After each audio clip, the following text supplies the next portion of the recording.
Broadly, we have the policy cluster of actors, those who are setting the policy at the various level, from the local to the national to the regional.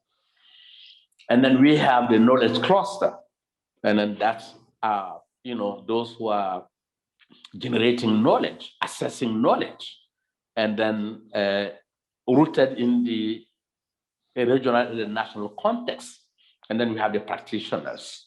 And then we need to have a conversation within those three different groups.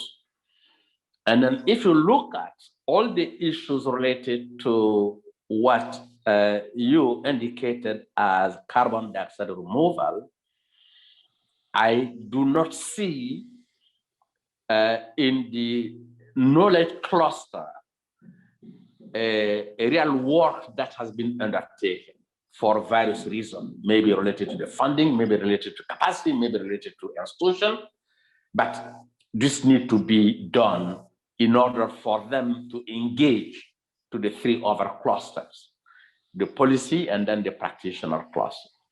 And then to look at also the policy cluster, the conversation is not only taking place preeminently, it's only at the best cases when they have the opportunity to attend a COP or when they have the opportunity to attend a big meeting, but not part of their policy-making agenda. And then that will take time. We need to invest on that. On the practice also, because the carbon dioxide removal, it is not something new. Because we know it, and then there are a number of experiences, but at a very small scale level.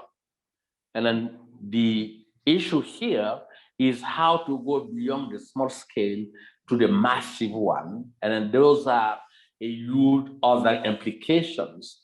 And then that need also to bring to them some of the things they are doing, some of the experience they have can be part of these climate responses.